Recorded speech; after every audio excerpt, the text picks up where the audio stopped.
Greetings, Minecrafters, and welcome to another exciting Minecraft discussion. And yes, it's April, and yes, there's still snow. There's little G right there. He found a stick. He likes that. So we're kind of way back there. It's very cool. Little patch of grass, deceiving. Anyway, so my name is Kimberly Quinn. There's little Giovanni, and we are your hosts and hostess with the most and mostest, and to have this discussion today. And so today I really wanted to talk about kind of wisdom. Really, I want to talk about wisdom, and it's interesting because just recently with my cognitive psych students, which was, I think we're having this talk just last week, actually, maybe 2 weeks ago, what the difference is between knowledge and wisdom, because there's a definite difference. And pretty right away they came up with that beautiful beaver pond back there, huh? It's starting to melt. Right away they came up with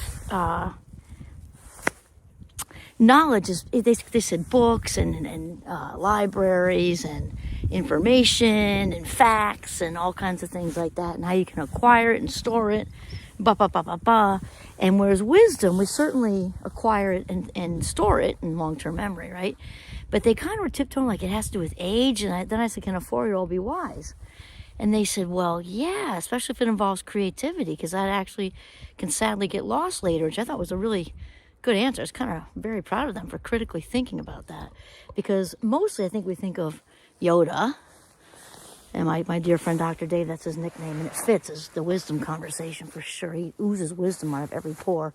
We think of older people often because my students kept getting back, my Cog Psych students, there's a lot of overlap there though, so they're kind of both.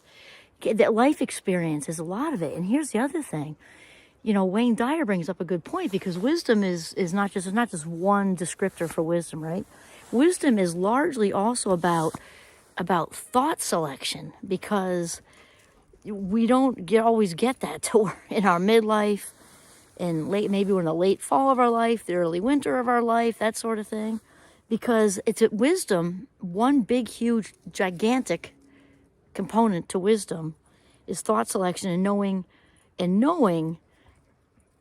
First of all, to have the awareness of knowing which thoughts to keep and then following through with it. And we're talking about thoughts that make you stronger, not weaker. So acknowledging that, okay, this thought is okay to come in and sit on the metaphorical couch in my metaphorical living room, which is my mind, and put their metaphorical feet up on my metaphorical coffee table and help themselves to a metaphorical snack, right? So that's what we're talking about. I'm up on a big rock right now. Hold tight. Okay. So that's a big, big part of wisdom, because if we allow ourselves to focus on what's missing, it's a huge stick, and in our lives, and then we start talking about it with people, we are going to just attract. I'm inspired by Wayne Dyer today. So they are, the great thinkers are saying the same thing.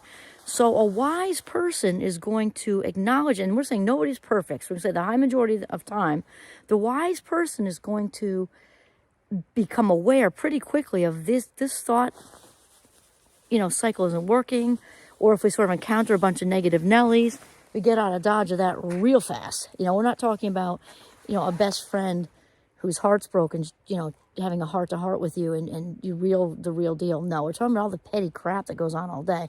So you land yourself in a bunch of negative Nellies, beam me up, Scotty. The wise person is going to know to beam themselves up and get out of there. Any honest excuse, reason, if anything, if nothing else, just head to the bathroom. Nobody can say anything about that. Let's see if Giovanni sees something. I felt like he did, but maybe he didn't. Let's go this way. Come on, G. Come on, Giovanni. And so it's about sort of having that awareness and then knowing to just what to do with it. It's really, really, really huge. So yeah, Giovanni saw a cross-country skier though. Good for them. It's a gorgeous bluebird of a day.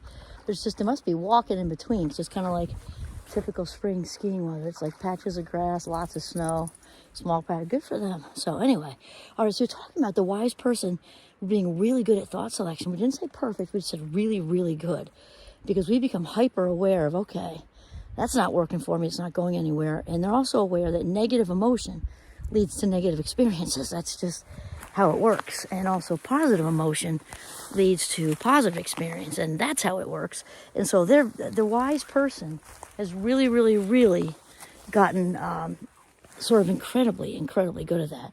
The wise person also knows not to focus on what is going on in their lives currently unless it's really worth it. Just kind of like what we're saying. So here was Wayne Dyer's example, and he talks about the cold thing sometimes. So let's say somebody has a cold, and so they're saying, "Oh, I have a sniffle today. Okay, it's Sunday. I have a sniffle today. Tomorrow I'll probably have Monday I'll probably have a fever. Tomorrow's Monday I'll probably have a fever. By Tuesday, it'll definitely be in my throat, and by Thursday, and then Wednesday it'll be in my lungs, and I'll definitely have a really intense cough by Friday. So Saturday I better plan not to go in for my second job, or if it's Thursday, I better call in sick now. I mean, it's only got 5 days, but I mean, I'm definitely gonna be really super sick by Friday. I mean, think about that. That's nuts. The wise person is gonna know that the best way to deal with a cold is hot tea and chicken noodle soup, and then stop talking about it. Stop talking about it. Telling everybody in the world you have a cold, and it just lingers and keeps it going. Like, that's just established facts, because what the neurons that wire together, they fire together, and we just keep that going. And that we know that's true with big illnesses too. That was just with the common cold, but people just heal better when they shift out of that negative mindset. We know that to be true for a fact. So we do want to focus on what is, when we are in that place of gratitude, even if the job or the relationship or the house or whatever it is isn't ideal. Maybe it's even far from ideal. But when we focus on the isness, the present momentness of something that's going well with it, the relationship or the job, maybe you don't like it a lot, but you like the flexibility it has, or maybe there's no flexibility, very little flexibility, but you really like the people, or you like the drive, or you have no drive and you like that, or whatever, to really focus on that, then that's the wise person knows that's how to open the door to manifest the next move that's going to be even better. The wise person also knows that life is constantly unfolding in a way that's best for us. It's a tough sell when we're going through the mud. And there's a breakup, or you get fired, or when I say fired, I mean like you did something, layoffs, cutback, whatever. When a relationship went south on you, whatever, it's a really tough sell then. However, the wise person knows that it all unfolds the way it's meant to unfold, and that life is always, always, always working out for us. The wise person also knows the power of intention. The power of intention. The wise person most likely gets up early in the morning too, and gets all this together. The wise person knows when we exist in gratitude, that's the master key to happiness, and that's how it all happens. They also know the power of intention with gratitude, and how important it is to believe it if you're going to see it. It's sort of backwards from what most people think. I'll believe it when I see it. No, I'll see it when I really, really, really, really believe it. As in, you got both feet in the pool, or the beaver pond, as they say, and really envisioning not just envisioning, but actually feeling the feeling of that relationship, not with an outcome, not picturing this, Barbie doll, Ken doll, a mix of Barbie and Ken, whatever, that's this ideal person, because just picturing the feeling of being that love and being that love magnet. And if it's the promotion or it's the entrepreneurial thing, to feel what that freedom is like, and feel what it's really like to be in that next step. If you want to be a leader, you're a natural leader, and to feel like now you have people not under you per se, but who report to you. That's a better way to say, because we don't mean under, we mean working with, but we mean you're in charge. And I was trying to figure out a way to say that right. But you feel what it's like to be that leader who you've always wanted to be, because the wise person knows that. They know that they've got to envision it, and then actually slide into this meditative place of actually feeling it in order for all of that to manifest. And all of that goes back to the brain. What's in the cabeza? 100% starts here, right? We've talked about that before. Think about it. Thoughts first, feelings second, actions or behavior last. We cannot do anything without thinking it first, even if those thoughts are primarily unconscious. That's where it all starts. So wisdom, yes, it's all about the thought control. The wise person is a mind craft warrior.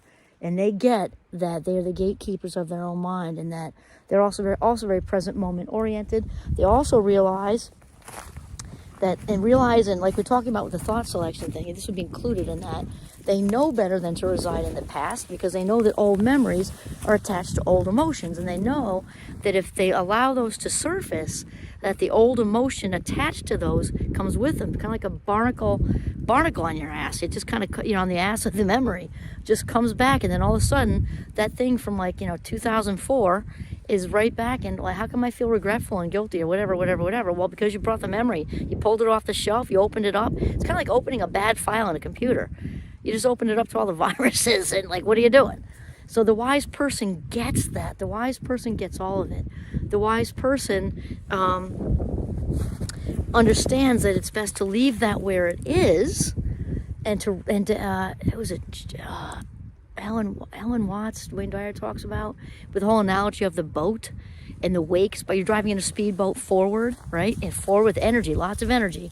And what's behind the boat is a wake. It's just a wake behind you.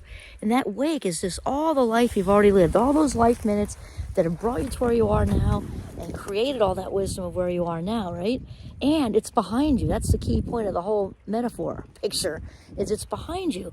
So what's in front of you? Answer everything. Everything you could possibly desire is in front of you. What's driving the boat? Present moment energy. Present moment energy is driving the boat. And the wise person knows that. And again, the wise person resides in gratitude.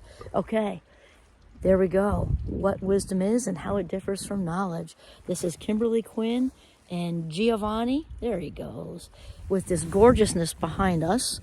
So we are signing off from the Notch in northern Vermont. And this is Beaver Pond number 2, actually. And that's like a little hot tub to it. That's like the big pool. That's like the little hot tub. Actually, it's cold, but you know what I'm saying. You get the whole thing. Anyway, have a mindful day.